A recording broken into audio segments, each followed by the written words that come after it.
വീഡിയോസിലേക്ക് എല്ലാവർക്കും സ്വാഗതം.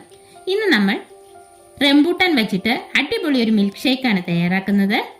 അതിനായിട്ട് നമ്മളിവിടെ ഒരു 12 റംബൂട്ടാൻ എടുത്തിട്ടുണ്ട്. പിന്നെ ഇതിലേക്കായിട്ട് 6 കാഷ്യൂനട്ടും 3 ഈന്തപ്പഴം ഒന്ന് കുരുകളഞ്ഞെടുത്തതാണേ.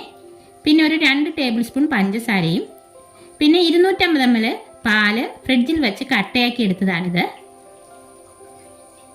ഇനി നമുക്ക് ഈ റംബൂട്ടാൻ്റെ തൊണ്ടൊന്ന് മാറ്റി ഇതിൻ്റെ ഫ്ലഷും കുരുവും വേർതിരിച്ചെടുക്കാം.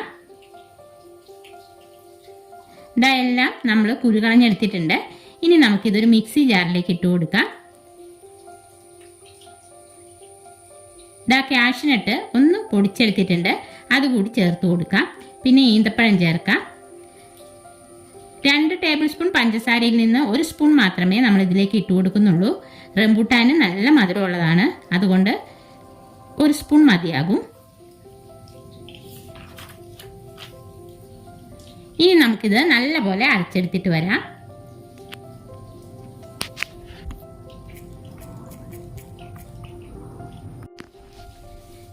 നമ്മളിത് നന്നായി അരച്ചെടുത്തിട്ടുണ്ട്. ഇതിനിപ്പോൾ നല്ല മധുരമുണ്ട് കേട്ടോ. ഇതിനിപ്പോൾ ആവശ്യത്തിന് മധുരമുണ്ട് കേട്ടോ. കുറച്ചുകൂടെ മധുരം വേണ്ടവർക്ക് നമ്മൾ മാറ്റി വെച്ചേക്കുന്ന ആ 1 ടേബിൾ സ്പൂൺ പഞ്ചസാര കൂടി ഇതിലേക്ക് ചേർത്ത് കൊടുക്കാം. നമ്മളിപ്പോൾ അതേ 1 ടേബിൾ സ്പൂൺ പഞ്ചസാര മാത്രമേ ചേർത്തിട്ടുള്ളൂ.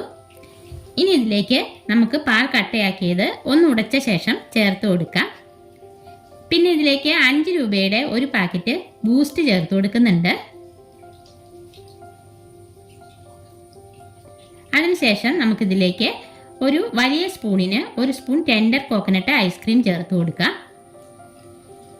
ഐസ്ക്രീമിൻ്റെയും ബൂസ്റ്റിൻ്റെയും ഈന്തപ്പഴത്തിൻ്റെയും എല്ലാം മധുരം ഉള്ളതുകൊണ്ട് ഇതിലേക്ക് പഞ്ചസാര ചേർത്തില്ലേലും കുഴപ്പമില്ല കേട്ടോ. അപ്പോൾ നമ്മളെല്ലാം നല്ല പോലെ അടിച്ചെടുത്തിട്ടുണ്ട്. ഇനി നമുക്കിതൊരു ഗ്ലാസ്സിലേക്ക് ഒഴിച്ചു കൊടുക്കാം. എന്നിട്ട് മുകളിലായി അല്പം ബൂസ്റ്റ് ഇട്ട് കൊടുക്കാം. പിന്നെ 1-2 റംബൂട്ടാൻ കട്ട് ചെയ്ത് ഇതിന് മുകളിലായി ഇട്ട് കൊടുക്കുന്നുണ്ട്. അപ്പോൾ വളരെ ടേസ്റ്റി ആയിട്ടുള്ള റംബൂട്ടാൻ ഷേക്ക് ഇവിടെ റെഡി ആയിട്ടുണ്ട്. അപ്പോൾ ഇന്നത്തെ നമ്മുടെ റംബൂട്ടാൻ ഷേക്കിൻ്റെ വീഡിയോ എല്ലാവർക്കും ഇഷ്ടപ്പെട്ടെങ്കിൽ ലൈക്ക് ചെയ്യാനും ഷെയർ ചെയ്യാനും സബ്സ്ക്രൈബ് ചെയ്യാനും മറക്കല്ലേ. അടുത്ത വീഡിയോയിൽ നമുക്ക് വീണ്ടും കാണാം.